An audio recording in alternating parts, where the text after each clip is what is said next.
고린도전서 3장 10절로 15절 말씀을 교독하겠습니다. 내게 주신 하나님의 은혜를 따라 내가 지혜로운 건축자와 같이 터를 닦아두매 다른 이가 그 위에 세우나 그러나 각각 어떻게 그 위에 세우기를 조심할지니라. 이 닦아둔 것 외에 능히 다른 터를 닦아둘 자가 없으니 이 터는 곧 예수 그리스도라. 만일 누구든지 금이나 은이나 보석이나 나무나 풀이나 짚으로 이 터 위에 세우면 각각 공력이 나타날 터인데 그날이 공력을 밝히리니 이는 불로 나타내고 그 불이 각 사람의 공력이 어떠한 것을 시험할 것임이니라. 만일 누구든지 그 위에 세운 공력이 그대로 있으면 상을 받고 누구든지 공력이 불타면 해를 받으리니 그러나 자기는 구원을 얻되 불 가운데서 얻은 것 같으리라. 아멘. 오늘 설교의 제목을 우리 같이 마음에 한번 다짐해 봤으면 좋겠습니다. 저도 그렇고요. 또 오늘 이 자리에 함께하는 여러분도 이런 사람이 되었으면 좋겠다, 이러한 신자가 되었으면 좋겠다 하는 그런 마음입니다. 자, 우리 지혜로운 건축자가 되자라고 우리 마음에 두 번 한번 다짐해 봅시다. 시작. 지혜로운 건축자가 되자. 지혜로운 건축자가 되자. 그렇습니다. 오늘 하나님의 우리를 향하신 바람이 있다면 지혜로운 건축자가 되는 것입니다. 성경은 우리 신앙생활을 뭐라고 할까요? 그것은 건축하는 것이라고 말하고 있습니다. 유다서 20절에 보면 너희는 지극히 거룩한 믿음 위에 자기를 건축하라 라고 말씀합니다. 그리고 오늘 본문 말씀에 나는 지혜로운 건축자다라고 사도 바울이 고린도 교인들을 향해서 그렇게 편지를 쓰고 있습니다. 그러니까 하나님이 저와 여러분을 부르신 것은 집을 짓는 건축자로 부르셨다는 겁니다. 이렇게 예수를 믿고 살아가는 것은 곧 건축하는 것이다 라고 말하는 것입니다. 그런데 건축에는 반드시 결과가 있습니다. 건축만 되면 들어가 사는 것이 아니라 반드시 아파트를 짓거나 또 자기 집을 지은 후에는 해당 관청에서 반드시 준공 검사를 받게 됩니다. 그 검사를 통과하지 않고는 집에 들어가 살 수가 없죠. 오늘 저와 여러분이 살 영원한 집이 어디에 있을까요? 우리의 처소는 하늘에 있는지라 라고 성경은 말씀합니다. 저 하늘나라, 영원히 살 내 집이 있는 저 하늘나라에 우리 어떻게 들어갈 수 있을까요? 준공검사 떨어지지 않고는 들어갈 수 없다는 겁니다. 그래서 이 땅에서 우리가 살아가는 동안에 우리는 모두가 집을 짓는 건축자와 같이 이와 같이 신앙생활을 하는데 그 신앙생활하는 그 모든 결과는 반드시 주 예수 다시 오시는 날에 우리는 그 앞에 그분의 심판대 앞에 다 서게 될 것입니다.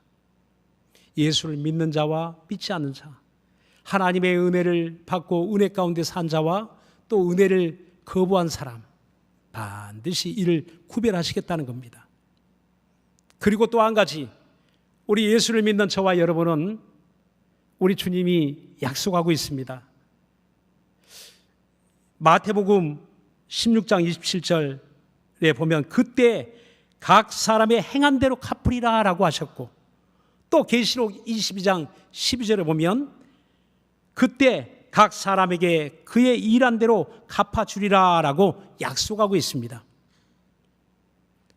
그러니까 그때 주 예수 다시 오시는 날, 우리 데리러 오시는 그날에 각 사람마다 행한 대로 낱낱이 우리의 행한 그 모든 일이 하늘 그 행위록 책에 그대로 기록이 다 되어서 기록된 대로 우리의 모든 행한 일들이 다 녹화되는 것처럼 하나님의 그 행위록 책에 다 기록이 되어서 열심히 주를 위하여 행한 대로, 믿음으로 산 대로, 그러나 또 믿음으로 살지 않는 대로, 믿음으로 살지 못한 사람은 또 믿음으로 살지 못한 것에 대한 반드시 하나님의 판단이 있고, 그리고 또한 믿음으로 열심히 수고하여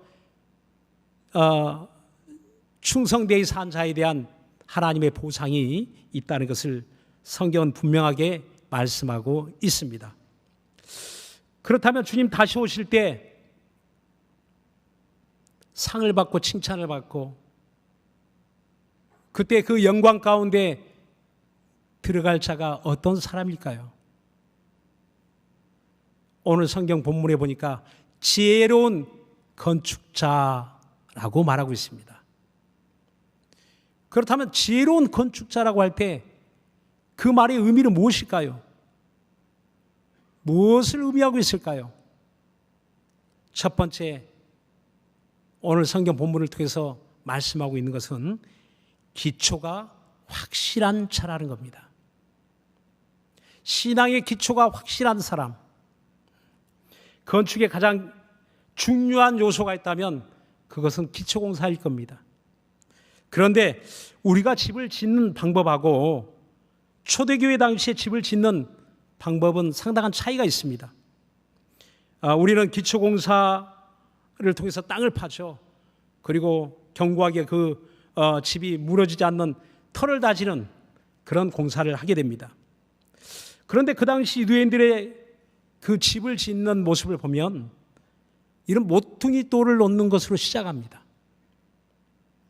성경에 예수님은 모퉁이 돌이라고 말씀하고 있죠. 건축자들의 버린 돌을 그 집 모퉁이의 머릿돌이 되게 하셨다라고 성경 말씀합니다. 그러니까 사람들이 보기에는 이건 버린 돌처럼 그렇게 취급했지만 하나님은 그 버린 돌을, 사람들이 버린 돌을 집 모퉁이 돌, 집을 짓는 데 있어서 가장 중요한 기초석이 되게 했다는 겁니다. 그래서 집을 짓는 걸 보면 그 기초석을 놓고 그 기초석 모퉁이 돌을 따라서 이렇게 전부 다 그 다음에 돌을 놓는 것이 다 그 이어서 나중에는 다시 한 바퀴 돌아서 그 벽을 세우고 또 칸을 만들고 그래서 나중엔 다시 이 모퉁이 돌이 이어지게 됩니다. 이렇게 그 집을 짓는 데 있어 가장 중요한 기초, 그것은 모퉁이 돌이라고 말하고 있는 것입니다. 그래서 고린도전서 오늘 3장 10절에 보면 교회의 기초가 무엇인가? 교회를 세우는 데 있어 가장 중요한 기초는 무엇일까요? 바로 사도 바울이 말씀하기는 내가 바로 이 털을 닦는 지혜로운 건축자가 되었다라고 이야기합니다. 그런데 이 털은 내가 아니라 곧 예수 그리스도다라고 말씀합니다. 자기가 교회의 기초라고 말하고 있지 않습니다. 사람이 교회의 기초라고 말하고 있지 않습니다. 오직 예수 그리스도만이 교회의 기초, 다시 말하면 모퉁이돌, 기초석, 머릿돌이 되신다라고 말씀하고 있는 것입니다. 여기서 보면 3장 11절에 또 이어서 이렇게 이야기합니다. 3장 11절 한번 여러분 보시면 이 닦아둔 것 외에 능히 다른 털을 닦아둘 자가 없으니 이 털은 곧 예수 그리스도라. 여기 보면 다른 털을 닦아둘 자가 없다 그랬습니다. 예수 그리스도의 다른 터, 여기에 다른 터라고 말할 때 그 다른이란 말에 우리가 좀 주목해야 될 필요가 있는데요. 그 헬라의 원어에 보면 남성 형용사 단어를 사용하고 있습니다. 그냥 어떤 물질, 어떤 물건을 말하는 것이 아니고 사람을 지칭하고 있다는 겁니다. 그러니까 다른 사람, 예수 외에 다른 사람, 예수 그리스도를 흉내내는 다른 사람을 의미하고 있는 겁니다. 교회에서 누구도 우리 구주 예수를 대신해서 그분을 흉내내는 다른 터를 머릿돌로 삼으면 안 된다는 것입니다. 고린도 교회가 당면한 가장 큰 위험이 있다면 곧 신앙의 기초가 흔들리는 문제였습니다. 사도 바울은 고린도에서 복음을 전하되 고린도 교회를 세울 때 오직 십자가의 예수만을 교회의 기초로 닦아 놓았는데 지금 현실은 어떻습니까? 아볼로를 기초로 삼고 어떤 이는 베드로를 기초로 삼고 또 어떤 사람 바울을 기초로 삼고 서로를 비방하고 분열하고 싸우고 경쟁하고 있습니다. 교회는 사람을 머리로 추앙하고 싸우고 경쟁하는 곳이 아니거든요. 고린도 교인들은 교회에 대한 오해가 있었던 것입니다. 지도자의 능력이 교회의 성패를 좌우한다고 본 것이죠. 물론 지도자가 지혜롭고 능력이 충만하면 좋겠지만 그러나 그것이 교회 세움의 근본이 아니라는 사실입니다. 그것 때문에 의견이 다른 이들을 비방하는 편가름이 되어서는 안 된다는 것입니다.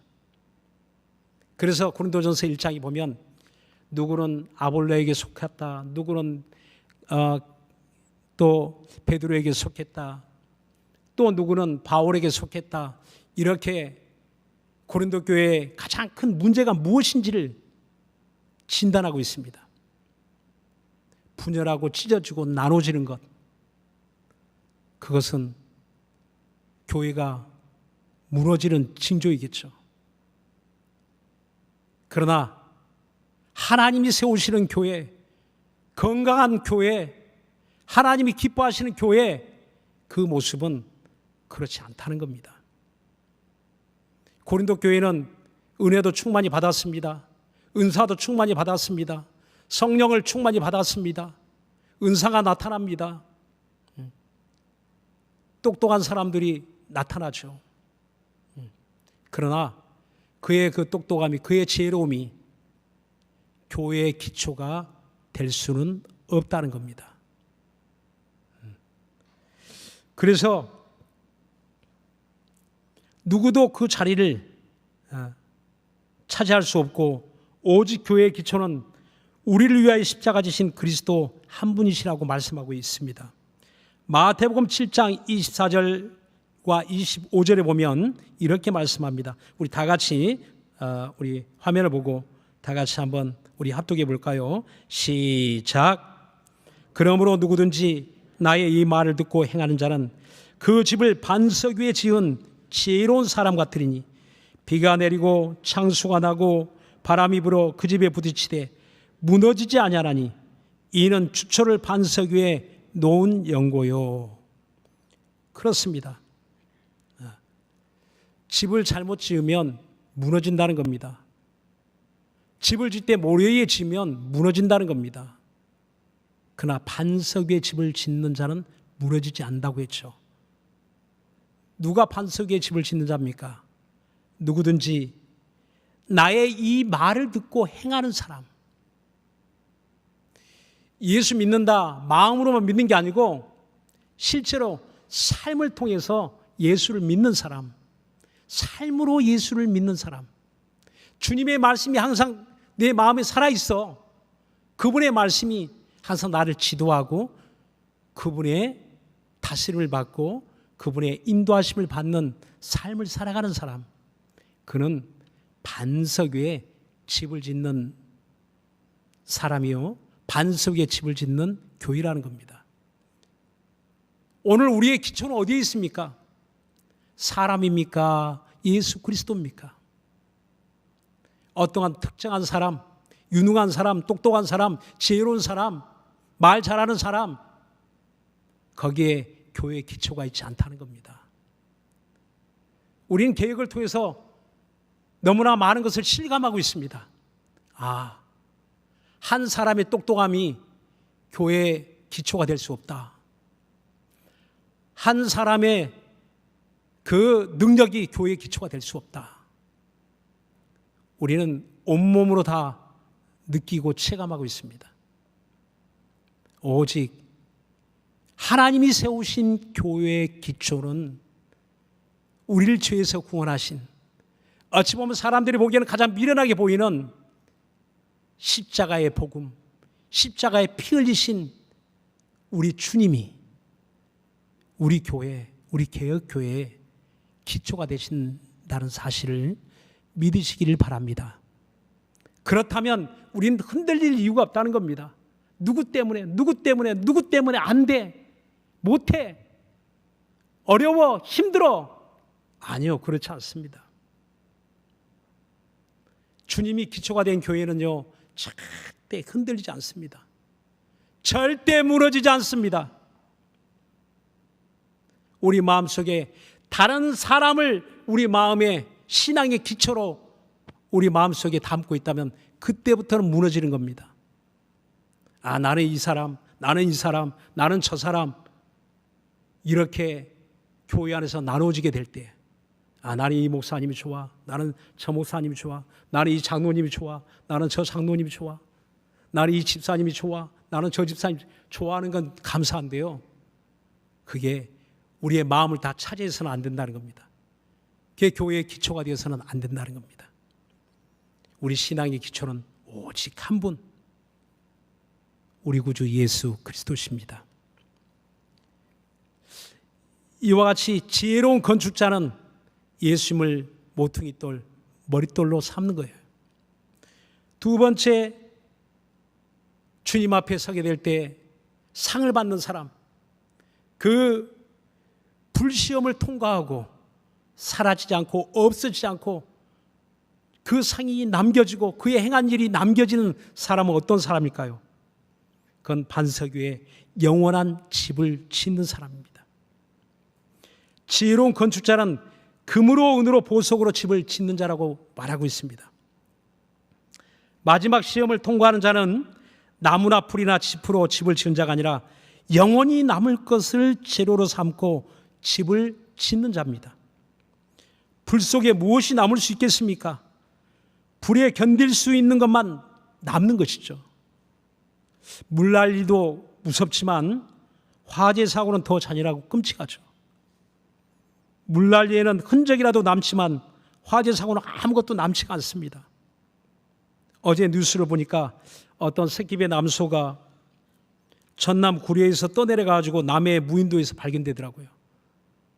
그래서 다시 그 떠내려온 그 집으로 다시 귀가하게 되는 것을 봤습니다. 일반적으로 소가 덩치도 크니까 먼저 잠수할 것이라고 생각하지만 덩치가 큰 만큼 부력이 있어가지고요, 물에 뜬다고 합니다.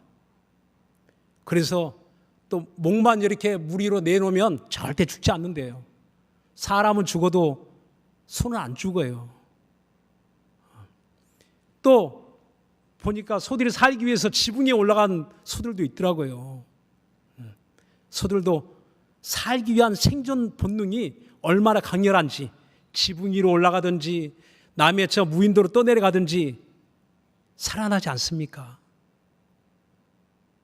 오늘 저와 여러분의 신앙생활도요, 막 급류에 떠내려가는 것 같지만 그러나 우리가 정신 차리면 소도 사는 것처럼 우리도 살 길이 있습니다.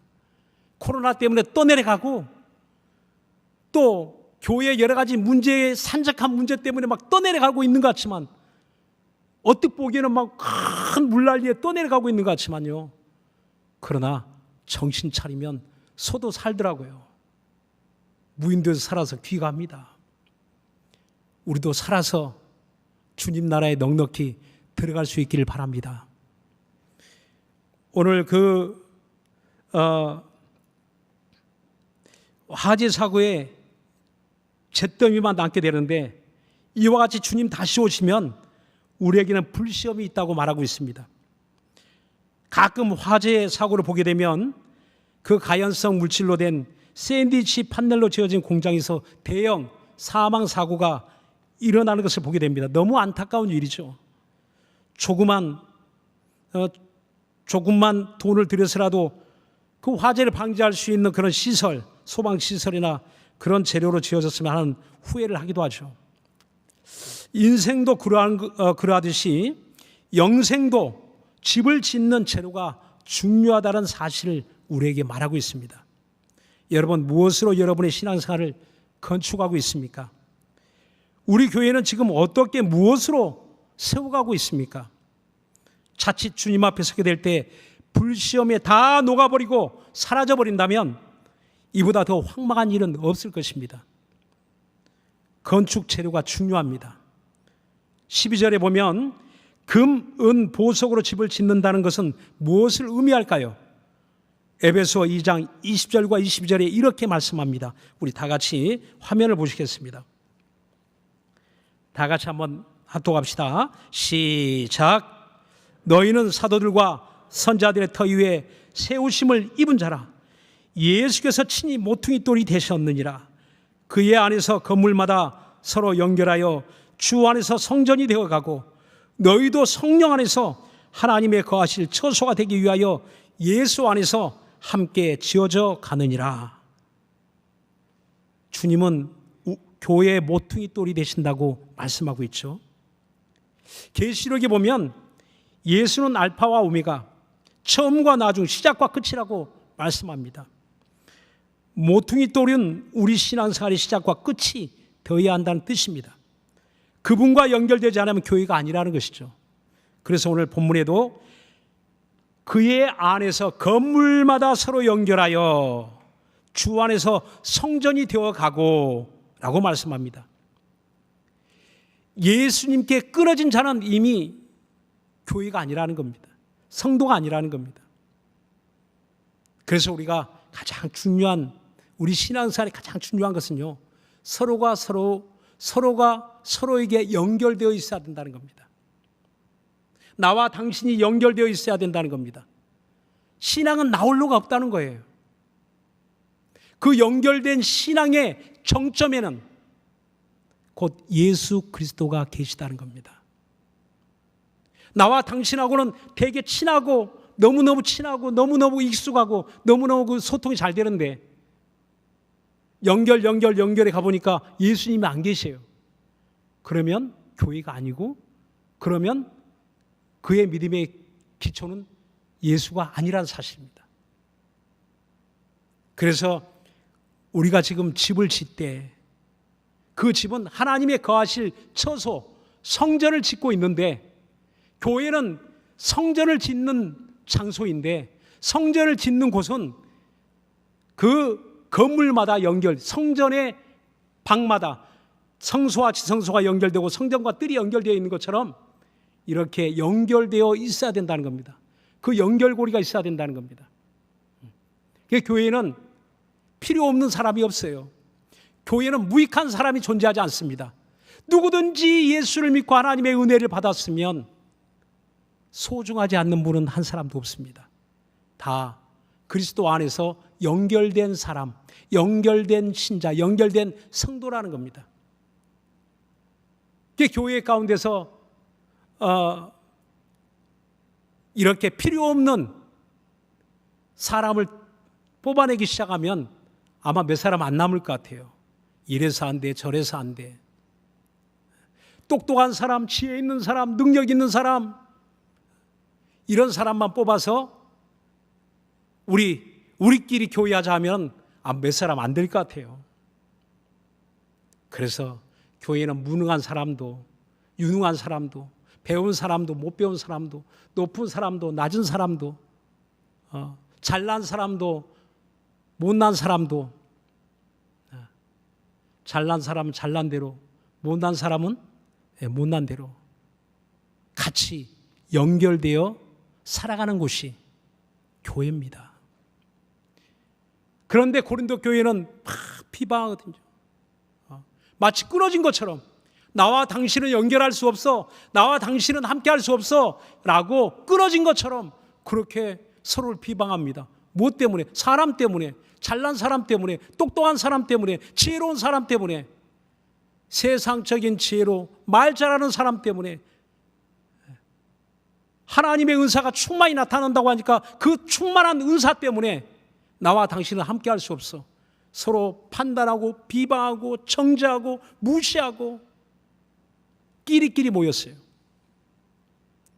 서로 끊어진 사람처럼, 서로 함께할 수 없듯이, 함께할 수 없는 사람인 것처럼 그렇게 서로를 비방했다는 겁니다.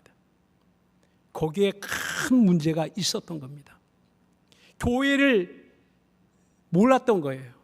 하나님이 세우신 교회는 연결된다는 걸 몰랐습니다. 각자가 잘난 대로 살면 된다고 생각했어요. 똑똑한 대로 살면 된다고 생각했어요. 같은 생각을 가진 사람끼리만 모이면 된다고 생각했어요. 오늘도 보니까 주보에 그 글이 올라와 있더라고요. 개혁 성도들에게 꼭 필요한 덕목, 톨레랑스, 꼭 읽어보시기 바랍니다. 관용이라는 뜻이더라고요. 꼭 읽어보시기 바랍니다. 그래서 교회는 혼자가 아닙니다. 그러므로 함께 살아가는 곳이 교회입니다. 지혜롭고 똑똑한 자만 남겨놓고 미련하고 가난하고 연약한 자를 구별하여 쫓아내는 곳이 교회가 아니고 서로 함께 돕는 곳이 교회입니다. 고린도 교인들의 그릇된 오해는 누가 지혜로운가를 경쟁하는 데 있었습니다. 누가 더 지혜로운가? 누가 더 은사가 많은가? 누가 더 똑똑한가? 그것으로 다 편가르기를 하고 있었다는 거예요. 사람으로 줄을 세우고 있다는 겁니다.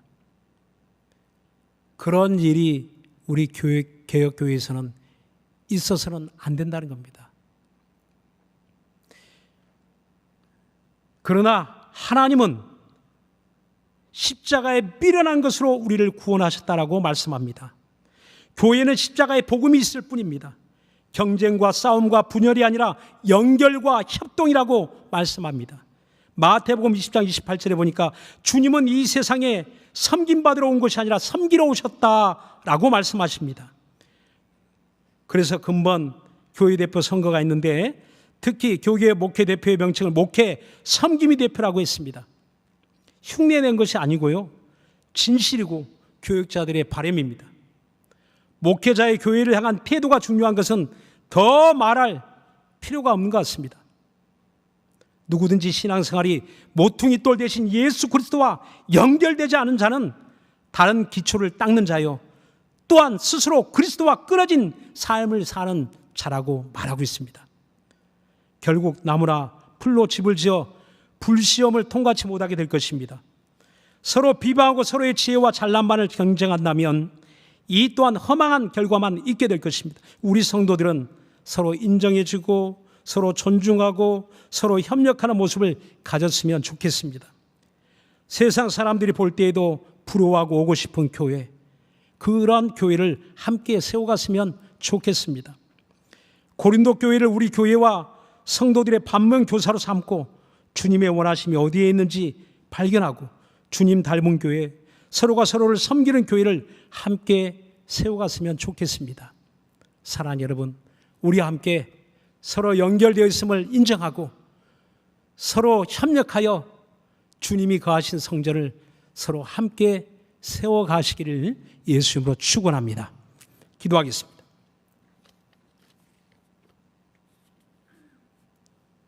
다 같이 기도하실 때 주여, 정말 우리 함께 협력하는 교회, 협동하는 교회, 서로 연결되어 서로를 존중하는 아름다운 교회를 우리 함께 세워가기 도와주옵소서. 우리 다 같이 간절한 마음으로 기도합시다.